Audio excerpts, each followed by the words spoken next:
My son kicked me out of the very house whose bricks I had laid with my own hands. And with just $1, I destroyed the entire career he was so proud of. I am Eleanor, 67 years old, a mother who once believed that sacrifice alone was enough to hold a family together. But that morning, when David placed the contract on the table and coldly said, "You have no value here anymore," I understood. The thing being thrown out wasn't just me. It was the kindness I had carried my whole life. I stepped out of the house with nothing but an old wooden box, no tears, no begging. But inside, my heart trembled, not from pain, but from the kind of betrayal that pushes a person to their final limit. And then I found something David never expected: the power I had accidentally left behind in the past. The story you're about to hear is not a tragedy. It is the journey of a mother who was trampled, rising again, using intelligence and the law to reclaim her dignity. Stay until the end to see how I turned $1 into the verdict that buried the career of the man who called me worthless. That morning felt as ordinary as any other. I sat at the old wooden table, taking a sip of my familiar Earl Grey.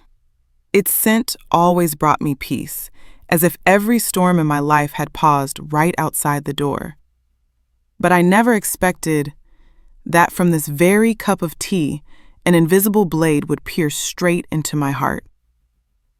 David walked into the room first. He didn't look at me, didn't smile, just stood there with eyes cold as metal. Carla followed behind, her high heels tapping evenly on the wooden floor I had installed with my own hands. I remembered every grain of wood, every nail, every sleepless night spent finishing this house. The home I built with my hands as an engineer, a wife, a mother. "We need to talk, Mom," David said, his voice calm in a way that felt terrifying. I set the teacup down.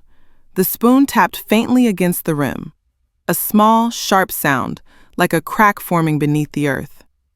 I sensed something was wrong, but I never imagined it would be this cruel. Carla placed a stack of papers in front of me, light blue folder, a real estate company's embossed logo on the corner.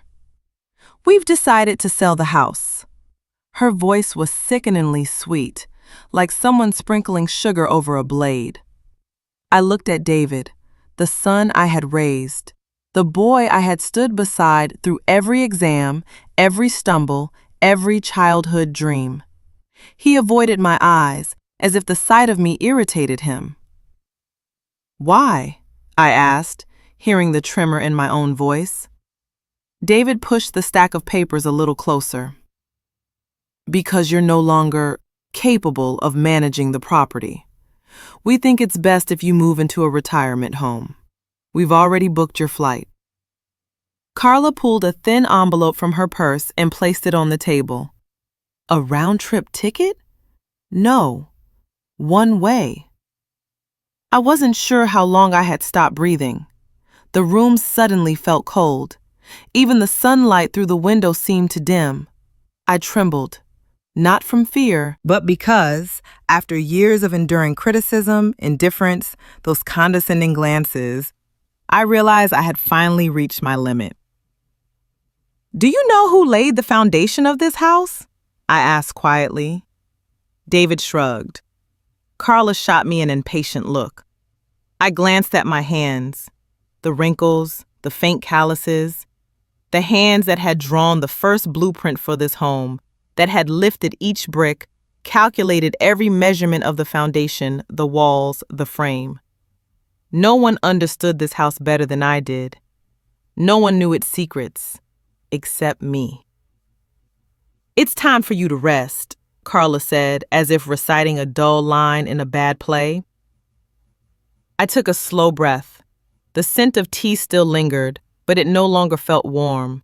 It felt like a silent witness to years of quiet betrayal. I didn't sign. I didn't argue. I simply stood up, walked toward the stairs, taking slow steps past the walls I once dreamed of passing down to my grandchildren. I opened the closet and took exactly one thing, the old wooden box, the place where I kept the only thing I knew would last longer than the love my children had given me. When I returned, David looked annoyed. "You don't need to bring anything. They'll take care of you there." I tightened my grip on the box, staring at him, the child who once clung to me every time a thunderstorm rolled in. "All right," I said, "if this is your decision." I walked out of the house. Didn't cry, didn't look back. But in my chest, something slow, heavy, and dangerous was awakening. The feeling of someone pushed to the edge and finally beginning to look down with different eyes. I didn't yet know what I would do, but I knew one thing. My children had just made the biggest mistake of their lives, and they had never understood. I was the one who laid the foundation, and whoever lays the foundation holds the power to destroy it. I left that house in silence. No farewell, no lingering glance. The door closed behind me with a dry click, as if someone had pressed the button to delete an old memory. But they didn't know. The thing they deleted was exactly what would drag them down later. I held the old wooden box tightly against my chest as I stepped into the taxi. Inside it were no money, no property papers, nothing David or Carla would care about. But to me, it was heavier than a house. To me, it was the past. It was knowledge. It was a weapon. The retirement home wasn't far from the house. A quiet place without children's laughter, without the footsteps I had grown used to for so many years. I sat on the small bed in my new room and unlocked the box with slightly trembling fingers. But this time, the tremor didn't come from pain. It was the beginning of something else, deeper, darker. The box opened, and immediately the scent of aged wood rose up, pulling me back 3 decades to a time when I was young, strong, and full of fire to build everything with my own hands. Beneath a layer of white cloth, my fingers touched the thing that made my heart tighten. The technical blueprint of the house, the original version, never copied, understood only by me. I lifted the old sheet of paper, the lines, the numbers, the handwritten notes in blue ink, all still sharp. I remembered every night I sat by the table, drawing it under a warm yellow lamp while David slept in his crib. That blueprint wasn't just a diagram of walls, foundation, and structure. It was the heart of the house, and within that heart, I had embedded a secret no one but me had ever known. I brushed my fingers along the corner of the drawing. Only someone knowledgeable about foundations would notice it. The house was built on a piece of land with complex geology, half firm, half soft, prone to seasonal subsidence when the river level rose. I had to invent a special structural design, a hybrid foundation system that prevented lateral slippage combined with longitudinal bracing, something far too new for many engineers back then. I registered it as a proprietary structure, a technical covenant requiring that any modification be reviewed by me, the sole designer. But David and Carla had no idea. They thought the house was just another asset to be sold, something to trade for cash and their dream of $1 million resort project. They thought pushing their mother out was enough to freely do whatever they wanted. I let out a faint laugh, a smile, the first since I left that house, touched my lips. I spread the blueprint across the bed. The afternoon sunlight illuminated every detail, making the inked lines rise like veins, as if the house itself was awakening before me, whispering that every foundation has its secret. And the secret of this house was the very thing that would drag David down, not with violence, but with his own greed and foolishness. My fingers reached the small annotation I once wrote at the bottom corner. Covenant required. Authorized by original engineer only. Giao ước bắt buộc chỉ được cấp phép bởi kỹ sư thiết kế gốc. I sat quietly for several minutes, feeling my heart beat with a renewed strength. The sting of betrayal was still there, but it no longer weakened me. It became fuel, like an electric current running through my veins. I didn't cry. I wasn't angry. I simply recognized one important truth. That house never belonged to David. It belonged to the one who laid its foundation, and that person was me. I folded the blueprint carefully, placed it back in the wooden box, and closed the lid. When the lock clicked again, I knew I wasn't just closing a box. I was locking away the entire path David believed would lead him straight to success. I whispered, my voice soft but hard as steel. You drove me out of the house, but you never knew. I am its foundation. And when a foundation shifts, it brings everything crashing down. I couldn't sleep that night. The blueprint lay on the table, the warm yellow lamp casting light over the inked lines as if reminding me that the time for revenge had come. But even though I understood the structure, the foundation, everything I had done, I needed someone to confirm its legal power. Someone who understood the law better than I did. And only one name appeared in my mind. Mr. Thomas, the lawyer who had worked with me during the years I built that house. I called him the next morning. He recognized my voice immediately, as if all those years of distance had never existed. When do you want to meet? He asked. I want to understand everything again about that land. He was silent for a few seconds. Then he said, I think you should come to my office today. When I walked into Thomas's office, he stood up with a gentle smile but sorrowful eyes, the kind of sorrow from someone who had heard that my son threw me out and couldn't do anything to help. He glanced at the wooden box in my hands as though he already understood that it carried something important. You still kept it, he said. I never let it go, I replied. I spread the blueprint on the table. Thomas adjusted his glasses, sat down, and inspected every detail. He didn't ask questions, didn't comment, only silence. Each time he paused at a notation, I watched his eyebrows tighten a little more. Finally, he set the pen down. Do you know what this means, Eleanor? I can only guess part of it, I said, keeping my voice steady. He turned the drawing toward me and placed his finger on the small line of text I had written years ago, the line I never imagined would become the strongest legal weapon of my life. Structural covenant, he sighed. It's still valid. My heart pounded in my chest. I remembered. I was the one who signed it, who registered it with the city to ensure that anyone who wanted to repair, alter, demolish, or build anything on that land would need approval from the original structural engineer, me. No one else had that authority. Not a new architect, not an investor, not a corporation, and certainly not David and Carla. So that means David can't sell the house, can't rebuild, can't tear it down, can't begin any project without your signature. Thomas spoke slowly. He looked directly into my eyes, as if emphasizing the power I held. In truth, Eleanor, your son just walked straight into a trap he never understood. I leaned back in the chair. An invisible weight lifted from me, leaving behind a strange mixture of peace and ruthlessness. Not because I wanted to destroy David, no, but because his own actions had opened the door to revenge.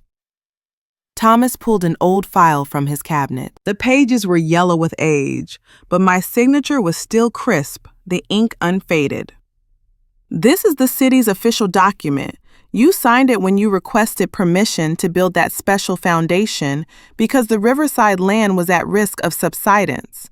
They approved it on one condition.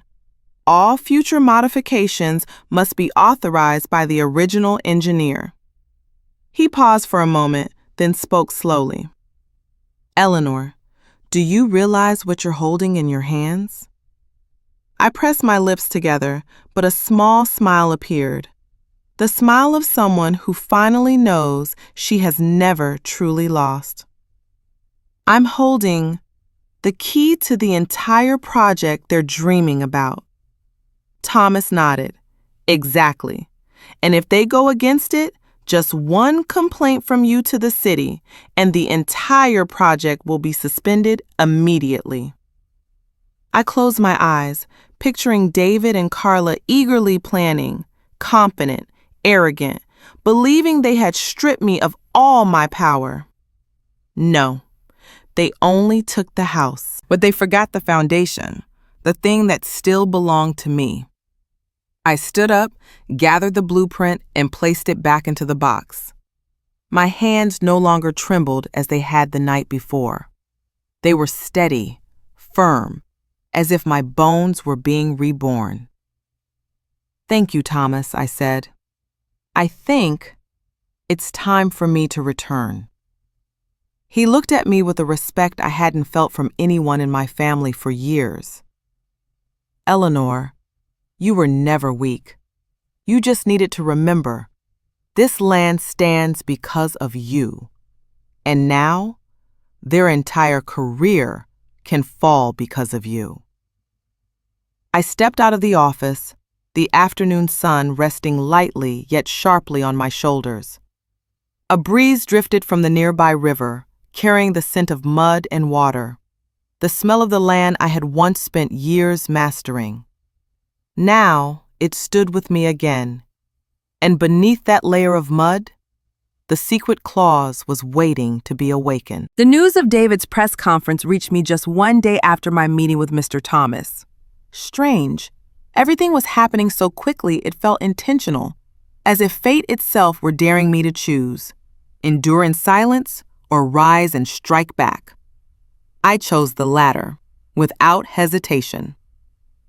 When the small television in the nursing home flickered on, the first image I saw was David, my son, standing on a stage, behind him a massive backdrop with the logo of the Riverside Luxury Retreat Project. He was wearing the deep blue suit I had once given him when he landed his first job. But now, that suit no longer symbolized hope. It symbolized betrayal. The camera zoomed in on his face, confident, arrogant, eyes cold. I had once loved those eyes. Now all I saw was emptiness. We've decided to demolish the old house and replace it with a multi-million-dollar resort. David's voice was clear, each word slicing through my memories like a blade. Demolish. The house whose foundation I laid with my own hands, whose walls I designed, whose bricks I set one by one. Destroyed as if it had never existed, as if my life's work were nothing but garbage. My hands clenched so tightly I heard the faint crack of my knuckles. Then Carla appeared beside him, gently placing her hand on David's shoulder as if she were his source of strength. She flashed a charming but poisonous smile, then spoke into the microphone. We want to move forward, but unfortunately, some people are too old-fashioned, clinging to the past and obstructing the family's future. Some people don't understand that sometimes they should step aside so the younger generation can achieve great things. Old-fashioned? Obstructing? Step aside? I let out a laugh, but tears fell, not from weakness, but from the absurdity of two people who believed they had the right to judge everything. Carla continued, ensuring every arrow hit its intended target, me. We hope those people will understand that this world no longer has room for outdated engineering mindsets. They should let others take charge. The camera zoomed in on her face, a face devoid of respect or morality. The whole room applauded, strangers celebrating the destruction of the house I had poured every drop of sweat into. At that moment, my anger was no longer a small flame. It became a storm.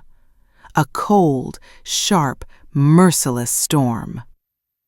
I remembered Thomas's words. With just your signature, they can't knock down a single brick. Not one brick. Not one hammer strike. Not $1 million project. Not one chance to save their careers. They thought they were destroying me, but they were walking themselves closer to the cliff's edge. The press conference continued, showing slide after slide of their golden future: villas, infinity pools, luxury restaurants. Carla stood beside David, playing the role of the supportive, sacrificing wife, always smiling. But what enraged me wasn't the project. It was the way they spoke about me as if I were an old object, an obstacle, something that needed to be discarded. David lifted his chin and delivered the final line of the conference. We believe this will be the turning point that elevates our family to a new level. Family? I laughed out loud. The family he spoke of? The one that threw their mother away with the one-way plane ticket? The nursing home room fell silent as I turned on my phone. My hand no longer trembled. I opened my contacts. The first name? Thomas. I want to file a violation report, I said as soon as he picked up. Structural covenant violation? He asked. Everything they just announced is illegal, I replied. He exhaled slowly. Are you certain, Eleanor? Once you submit this, there's no going back. I stared at the TV screen. David and Carla holding hands, bowing like two monarchs who had just claimed new territory. There is nothing to go back to, I said quietly. They destroyed me with ungrateful hands. Now I'll return the favor with my mind. I hung up. And in that moment, I knew the war had officially begun. David believed his hand could destroy my house, but he forgot. It was my hand that built what he now seeks to tear down, and that same hand will destroy the very career he is most proud of. After that press conference, I no longer felt anger. Anger is the emotion of the weak, and I was in a different stage now, a stage where every decision was cold as steel, precise as an engineering calculation, untouched by any soft or foolish sentiment. I did not want to win by shouting. I wanted to win with the law, with intellect, with the one thing David and Carla had always underestimated in me: the skills of an engineer. That night, I spread the blueprint out again. The thin page held a power David was blindly walking into. As long as I refused to sign the approval, his $1 million project would dangle like a bridge with no pillars. But I needed more than a signature. I needed a legal entity, an organization with the authority to represent me in all technical assessments pertaining to the structural covenant. And then the idea flashed through my mind, so clear it made me shiver. I would create a company, small, discreet, invisible. A company David would never see coming. I took out the savings book I had hidden for years. It wasn't much, but enough to establish a technical consulting firm. Every dollar in that account had been saved throughout my old age. I never imagined I would use it for revenge. But revenge doesn't always mean destruction. My revenge was to teach my son the lesson he had never been willing to learn. The next day, I went to the business registration office. Wearing an old coat and carrying the wooden box, I walked among young people with laptops and glossy project files. No one looked at me, and that was perfect. When the clerk asked for the company name, I paused for a moment. I wanted a name that reflected the truth. They thought I had stepped away from the foundation, yet I was the one who controlled it. I'd like to register the name, The Foundation Corp. The clerk typed rapidly on her keyboard. Type of business? Technical consulting, structural assessment, construction evaluation, I answered calmly, as if commenting on the weather. No one there knew I had been an engineer. No one knew I had once designed an entire house on unstable riverbank soil. No one knew I was the only person legally recognized under the structural covenant. But soon, David would know. When I held the official business registration document in my hands, I felt a strange peace. Not the relief of someone running away, but the quiet confidence of someone who had just placed down a critical chess piece. That night, in my small room at the nursing home, I sat with my old laptop and created a simple website for the company. A basic page, logo, company name, specialties, certifications related to foundation assessment. No flashy images, no industry-leading slogans. Just truth. Concise, sharp, legal. I didn't need the company to be famous.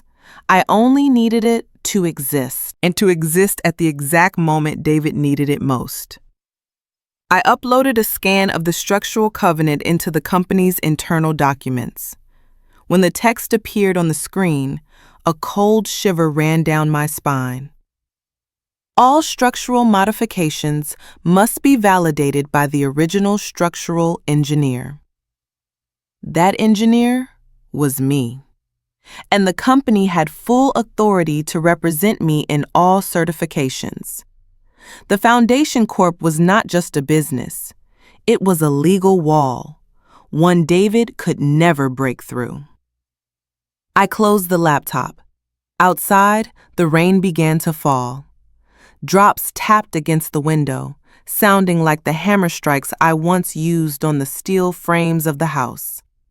I closed my eyes, letting memories rise. Holding David when he had just learned to walk. Taking him into the half-built house, telling him, "See, son, everything begins with the foundation.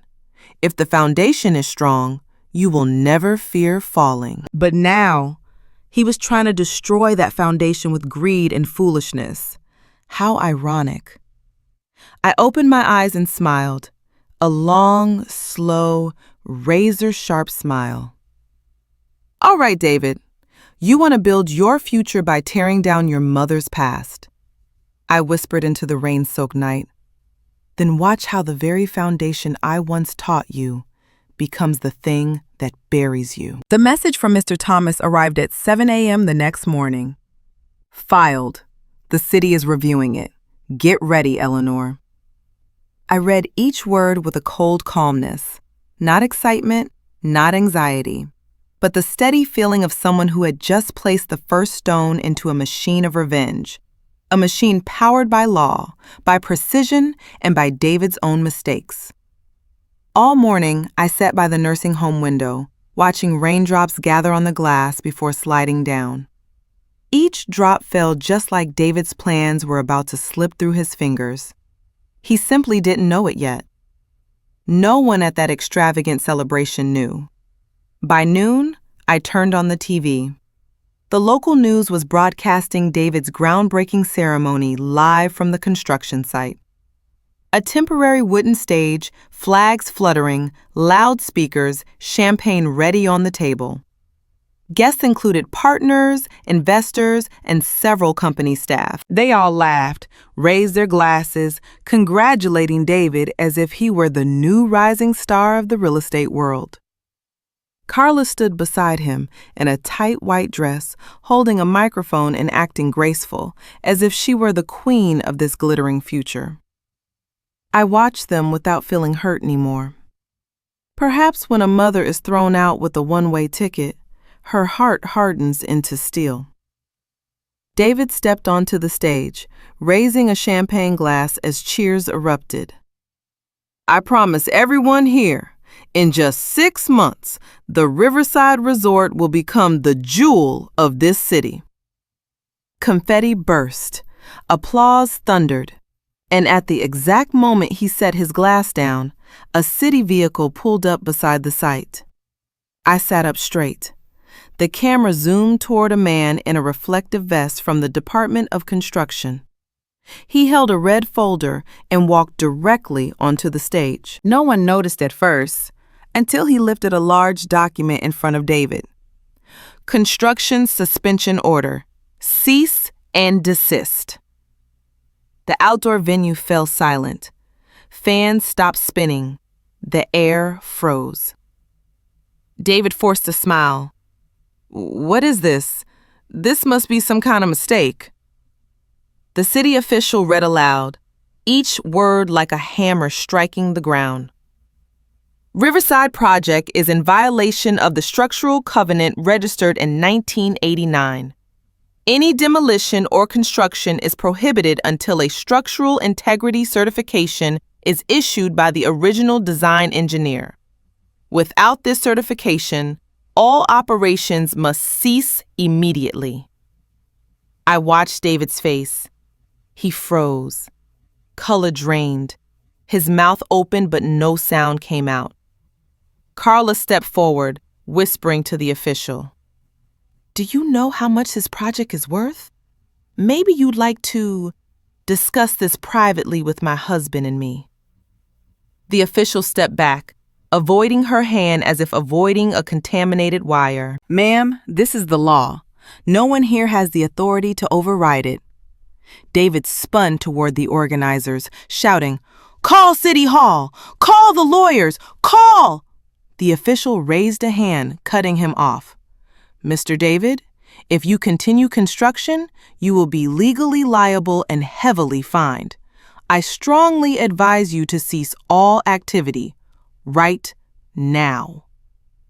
And in front of hundreds of people, in front of the press, he slapped the bright red cease and desist notice onto the Riverside Project sign, like a death mark.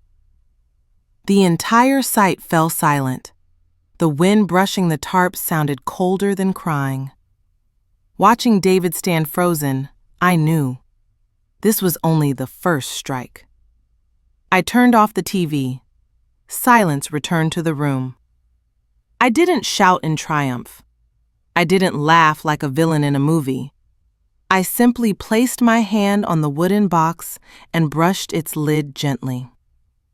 "You thought you could throw me out," I whispered, "but you forgot I was the one who laid the foundation." Each word felt like a step reclaiming the position my son thought he had taken from me.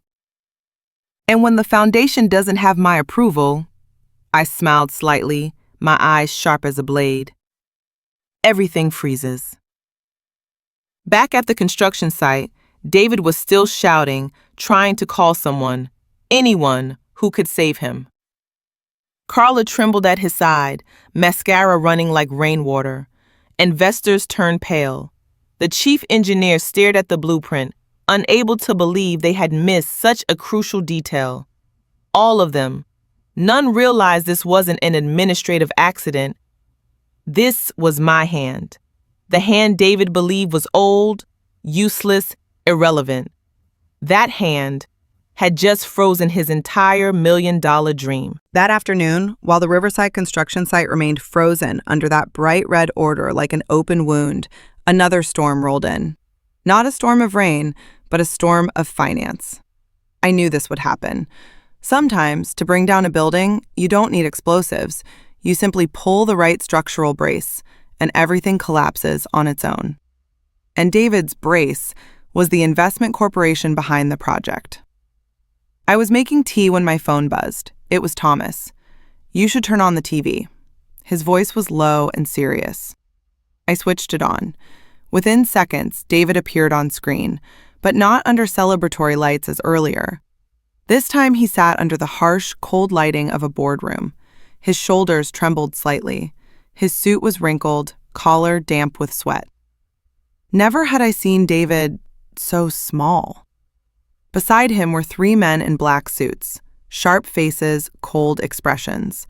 The kind of men whose single document could change the destiny of an entire company. The logo behind them belonged to Vanguard Developments, one of the biggest real estate conglomerates in the city. David had bragged about them countless times, calling them his dream partners, powerful backers, the turning point of his career. And now, they were the very ones pushing him toward the edge of the cliff. The eldest man in the group slammed a thick folder on the table, speaking with a clipped, icy tone. "David, you guaranteed us a legally clean property, but your project was suspended on day one due to a structural covenant violation. This is a serious breach." David tried to appear calm. "It's just a misunderstanding. I'm handling it." "Misunderstanding?" The man let out a short, humorless laugh. "You didn't even know a structural covenant existed on the land you sold us." Carla stood beside David, her face pale. The mascara that had smeared from the incident at the construction site now streaked down her cheeks like circus paint. Another man slid a laptop toward David. On the screen was the structural covenant, my signature at the bottom. "How do you explain a document registered since 1989 being completely absent from the legal report you provided us?" David choked. Maybe my legal team missed? A palm slammed the table so hard I flinched, even though I was watching through a screen. "You signed a $35 million contract with us." The director at the head of the table barked. "You think a project of this size can simply miss a legally binding clause that can shut the entire site down?" The air in the boardroom thickened, ready to explode. Then the last director leaned in, speaking in a low, chilling tone. "Do you understand the consequences, David?" David stayed silent. Carla clutched his hand, trembling. "You will be responsible for all losses caused by the delay, including operational costs, manpower, time, and reputational damage." He slid a document across the table. "This is the preliminary figure. I suggest you brace yourself before reading it." David opened it. I watched his hand shake, truly shake. Carla covered her mouth in horror. In that moment, even without hearing the number, I knew. It was big enough to crush David's entire career in a single night. Big enough that anyone with sense would realize his future no longer belonged to him. Thomas texted me. "They're trying to identify who filed the suspension, but they won't find you. The law protects your identity." I smiled. David and Carla now looked like two terrified animals trapped in a room full of shadows. They ran from person to person, from lawyers to engineers, from the corporation to the management board, from hope to panic. But just as I predicted, no one found a loophole. No one could help them. No one could override the structural covenant, because the only person holding the key was me. At the end of the meeting, one of the directors leaned forward, his voice low but sharp as a blade. "David, we partnered with you because we believed you were competent, but you sold us a locked asset, an asset only the original designer has the authority to alter." He paused. "And where is that person? You never mentioned them." I saw David swallow hard. For the first time, he was afraid. But that fear was nothing, because he still didn't know the person they were desperately searching for was the very person he had thrown out with a one-way ticket. I stood up, walked to the window, and watched the sky turn crimson with the setting sun. A red just like the suspension order, like a warning, like a sign that the game had shifted. "This pressure," I whispered, "is only the beginning, David." Behind every project is money. Behind money is a corporation. And behind a corporation is the law. And behind the law is me, the mother you dared to call useless. I knew this moment would come. The moment David had to face the truth he never wanted to touch. His entire career was now locked by the very mother he threw out. And that evening, the moment finally arrived.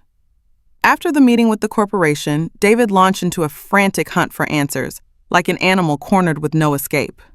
Irritated, panicked, desperate, emotions he had never shown in front of anyone. But now, he had no choice. I watched the chaos unfold through news reports and videos spreading online. The entire city was talking.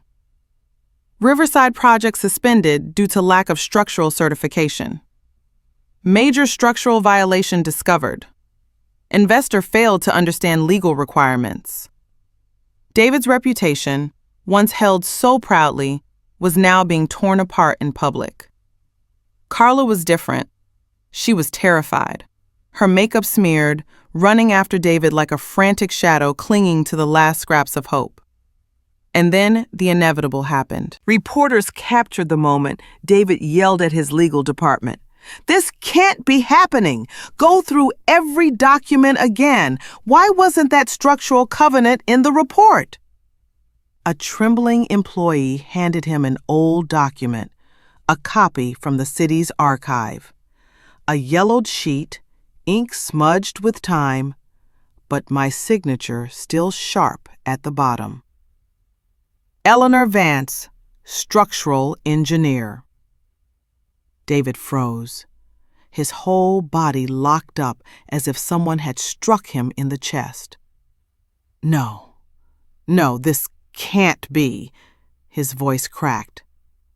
This covenant is still valid? The employee spoke quietly. "Yes, sir. There is no expiration date.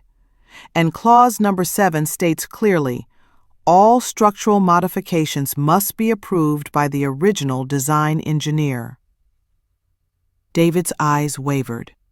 He reread the line again and again, as if hoping the words would magically disappear. Then the employee added, delivering another clean cut, "And the original design engineer is your mother." Carla screamed, "You mean all of this is because of her?" David didn't answer. He just stood there, face drained, eyes wide, like someone seeing a ghost. I watched the clip as it circulated online, and for a few seconds, I didn't feel triumphant. I didn't feel joy. I just felt cold. Maybe because for the first time in years, I saw my son terrified like a child lost in the night. But that feeling faded, replaced by the undeniable truth. He set the trap and walked straight into it. No one forced him. No one pushed. No one lured him. He, the one who threw his mother out, had made me the only person in the world capable of saving him. And now, he had no idea how to face that. In an audio leak, I heard David and Carla talking. Carla cried, "You have to do something, otherwise the corporation will sue us." David growled, "I know, but no one can approve it except her." Carla grabbed his hand, voice sharp as winter wind. "Then find her, beg her, plead with her, do whatever it takes." David was silent for a long time, a silence I understood instantly. He was swallowing the pride he'd carried his whole life. Then he said the sentence I had waited years to hear, a sentence that shifted the entire axis of my world. "But Mom won't forgive me." Carla shouted, "Forgive what? She's just some old-fashioned woman. She'll sign if you pay her." David shook his head. His voice dropped to a frightened whisper, like a child in a dark room. "No, my mother's not like that." I stood there in the quiet nursing home room, hearing my son's words make my chest tighten, not from sympathy, not from pain, but because, finally, he understood. He understood that his arrogance had pushed me out of his life. He understood that his contempt had turned me into a threat he could not defeat. He understood that to save his career, he would have to bow before the mother he once called worthless. I closed the video and set my phone down. The wooden box still sat there, silent, patient, a witness to my entire life. I touched the lid gently and whispered, "My son, you're not trapped by me." I let out a slow, cold smile. "You're trapped by the very cruelty you created." Outside, the wind grew stronger, as if signaling the next chapter of this war. Because David had finally realized, if he wanted to tear down the house, he had to return to the person who laid the foundation. And that person was me. I knew David would come eventually. When a person is pushed to the edge of despair, they always return to the place they once rejected, the place they swore they'd never have to face again. And that morning, just as I expected, the nursing home stirred with commotion. I heard hurried, high-heel footsteps in the hallway and whispers. Is that Mr. David from the Riverside Project? Who are they here to see?" I didn't need to look. Every step David took, every heavy breath he exhaled, I recognized instantly, as if a mother's heart could still recall the sound of her child, even after years of distance and betrayal. I sat on the chair by the window, looking down at my hands. They no longer trembled, no longer felt weak. They were the hands of someone who knew exactly what she needed to do. There was a knock. I didn't answer. The door still opened. Carla rushed in first, her eyes red and swollen, mascara streaked down her face like cracks on cheap plaster. She tried to project anguish, the kind that once might have softened me, but not anymore. "Mom!" Carla cried, lunging to take my hand. I pulled my hand away immediately. Carla froze, as if slapped. Her tears flowed harder, but I knew those tears. I'd seen them when she accused me of holding the family back. I'd heard her voice when she said I should grow old in the right place. It was all performance. David entered next, slower, heavier. He stood at the doorway for a long time, as if that door were the boundary between his pride and the truth he was now forced to face. "Mom," he called to me, his voice hoarse, small, like the whimper of a child afraid of the dark. I kept my eyes on the window. Silence stretched until I could hear their hearts beating. The room grew cold, not from the breeze, but from the invisible wall they themselves had built between us. Carla tore forward again. "We were wrong. We know we treated you terribly, but we're desperate. If you don't help us, we'll lose everything." I turned to her, my gaze not angry, not hateful, not cold, just empty. And that emptiness made her flinch. "Eleanor, please, you have to help us." David's voice broke. "You're the only one who can save the project. We have no other way." I stood, not to move closer, but to create distance. "Save you?" I repeated softly, barely more than a breath. "Did either of you ever save me?" They both froze. Carla sobbed harder, a dramatic, hollow cry. David stared at the floor, his hands tightening until his knuckles turned white. I walked toward them slowly, but just close enough that they couldn't touch me. "The day you threw me out of my own home with a one-way ticket," I said, each word like a hammer striking steel. "Did you think I would ever need you again?" They said nothing. David opened his mouth, but I raised a hand to stop him. "I didn't come here for revenge," I said. Their eyes lit with fragile hope. I crushed it instantly. "I'm simply following the law. The structural covenant is the law. I didn't create it to destroy anything, but to protect the house I built with my own hands. David collapsed into the chair, his face twisted with pain. Carla looked at me as if she wanted to scream but didn't dare.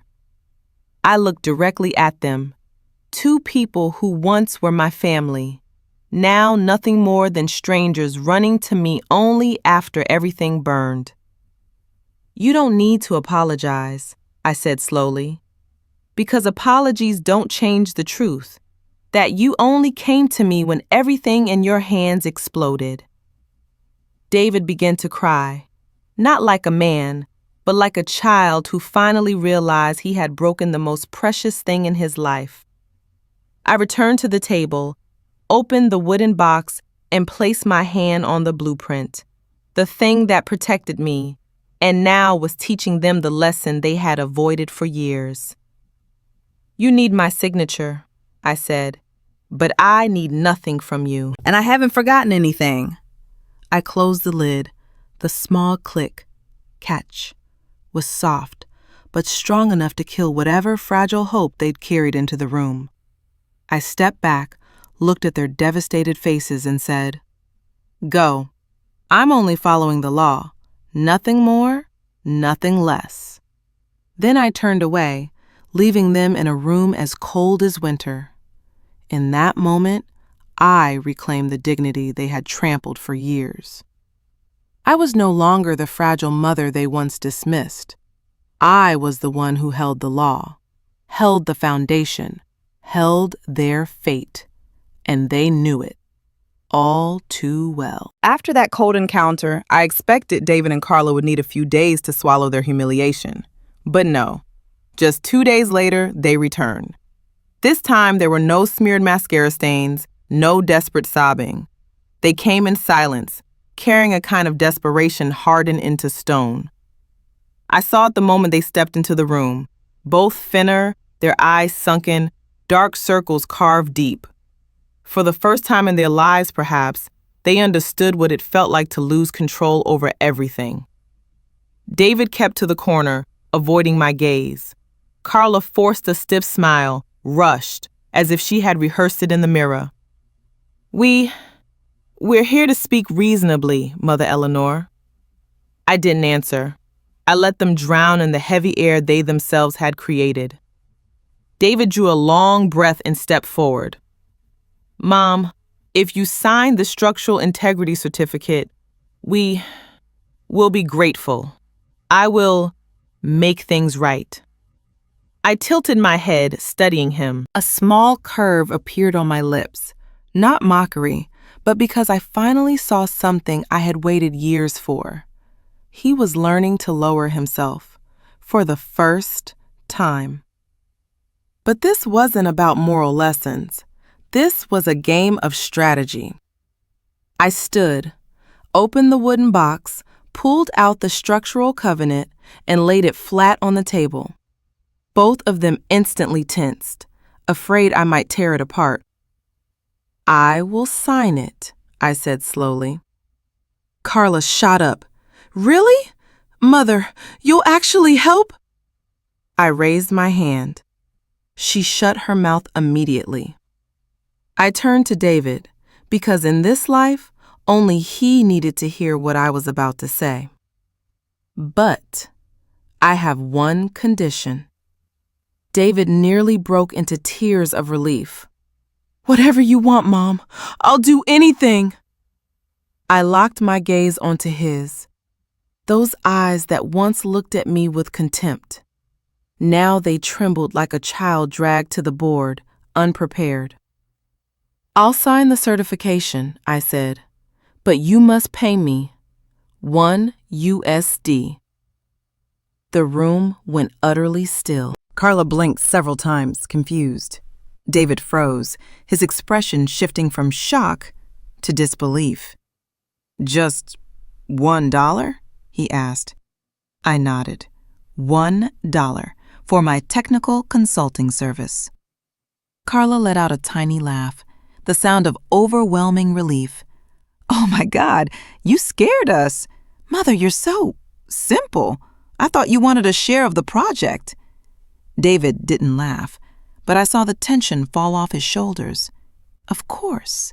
To them, 1 USD meant nothing, but to me, it was a legally binding signature, a contract, a trap written in clean ink. I extended my hand.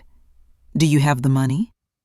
David fumbled through his wallet, pulling out an old $1 bill. He folded it, hands trembling, and placed it into my palm. The moment it touched my hand, I felt the slam of a door they once believed had locked me out. I placed the 1 USD into the box.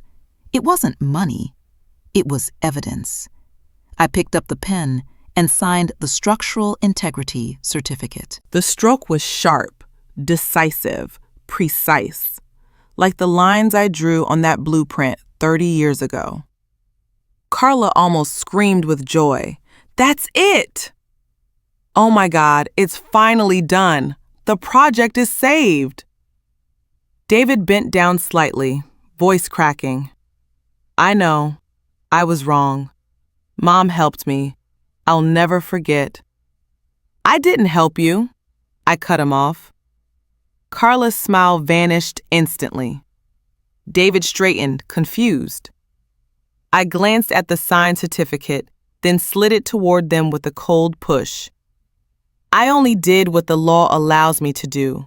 Nothing more, nothing less. Carla snatched the paper, terrified I'd changed my mind. David exhaled deeply, like someone escaping death. They left the room almost skipping, she babbling about new beginnings, and he calling the corporation with relief flooding his voice. The door closed. I sat back down. The only thing left in the room was me, and a single $1 bill resting quietly in the wooden box. I traced my finger over it and smiled. Not a victorious smile, but the smile of a craftsman placing the final piece of a puzzle. You think it's over? I whispered. Outside, the wind picked up, rain beginning to fall. $1 is not the price of forgiveness. I closed my eyes. It is the marker that opens another contract, one that will bury everything.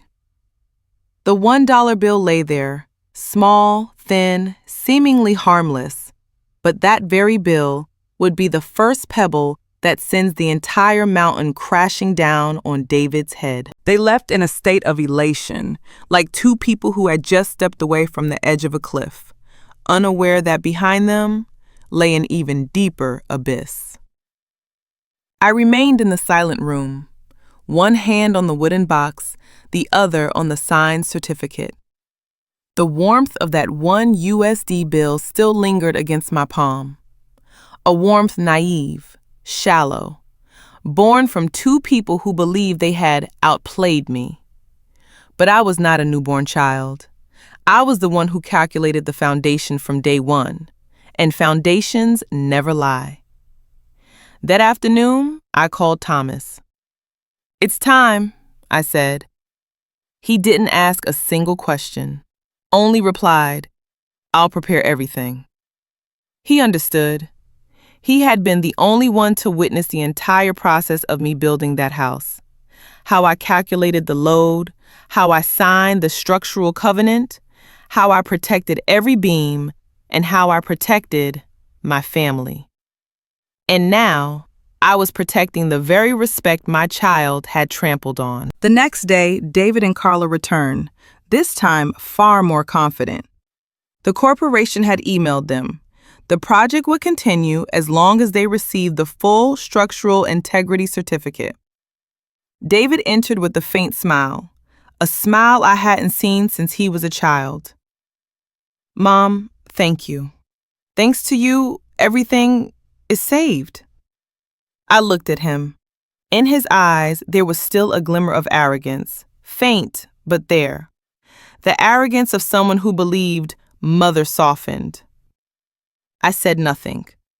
I simply opened the wooden box. Inside wasn't just the covenant and the $1 bill. There was also a black folder. I placed it on the table and looked directly at David. We're not finished. Carla jolted. What do you mean? You already signed. Yes, I nodded. I signed the technical certification. David swallowed hard, stepping back half a pace. Then, what else? I opened the black folder, Pulled out a fixed stack of documents stamped in red with the seal of the Foundation Corp., the consulting firm I created. I want you to pay the compensation invoice and additional consulting fees. Carla let out a disbelieving laugh. What invoice? You already took the $1. I tilted my head.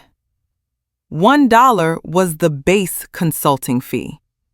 Then I pushed the stack toward them. This is the technical compensation.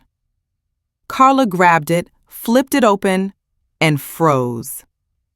David looked at the final number, and his face turned the color of ashes.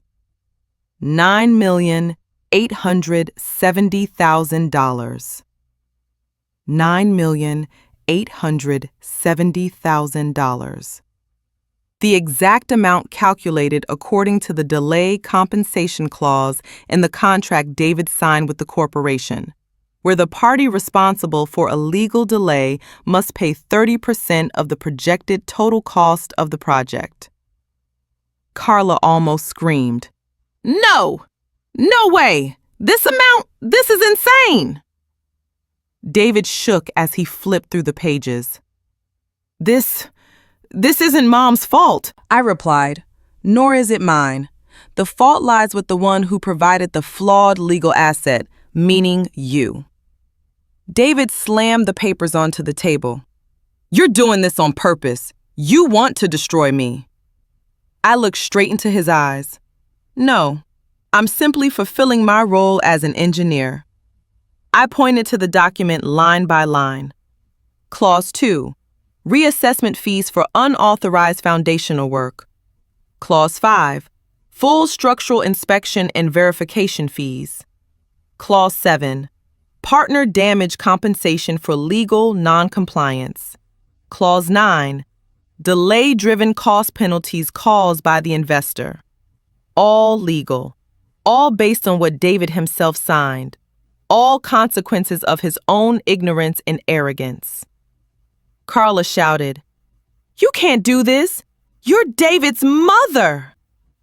I closed the folder, looked at them with eyes cold as steel. You chose to treat me like a stranger, so from now on, we work as strangers. I pointed to the number on the invoice. This is the engineer's verdict, not revenge. Carla collapsed into a chair.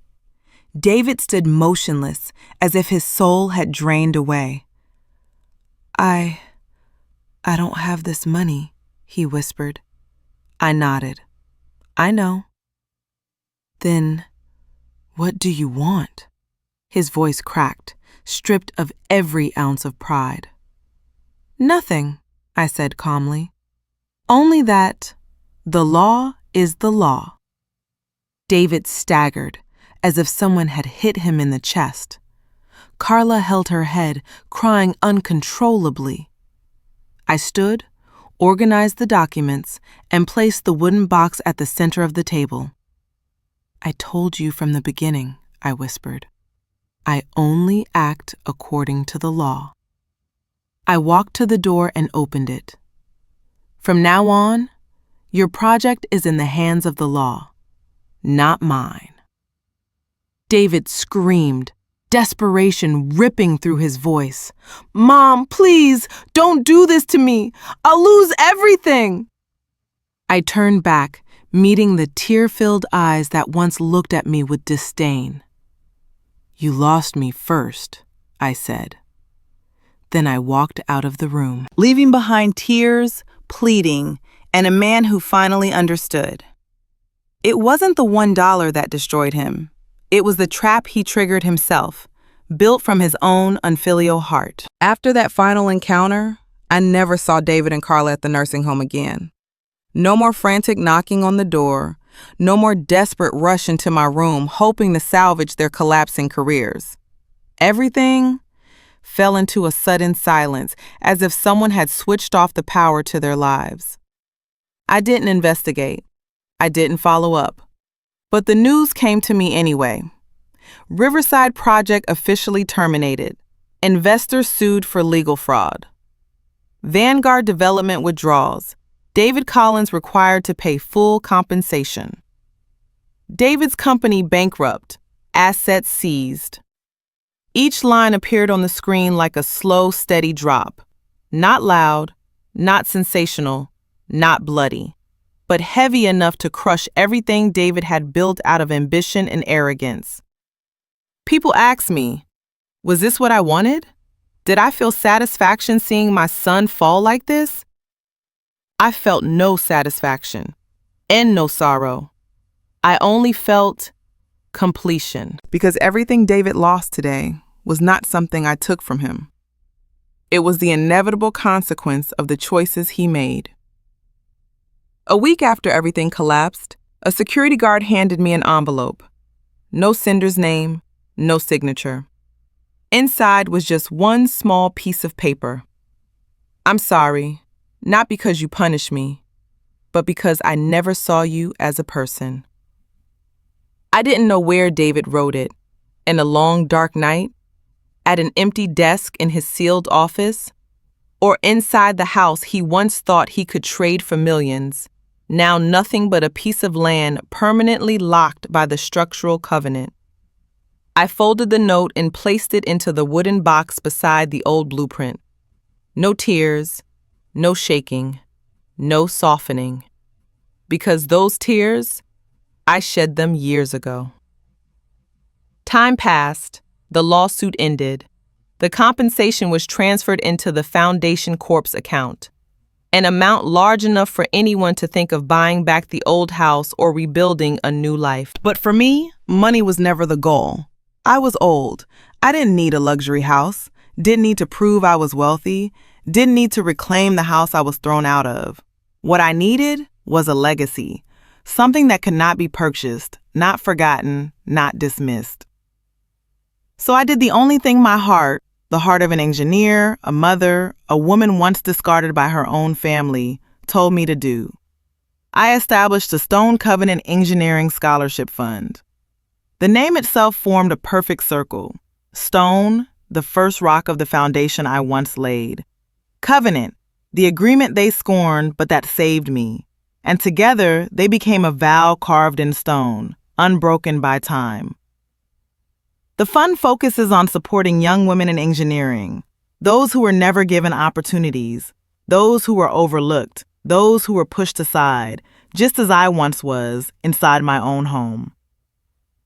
The day I announced the fund, the news stations covered it. Not gloriously, but enough for the city to know that Eleanor Vance, the mother once thrown out of her house, now stood on a stage, confidently declaring her mission before eyes full of respect.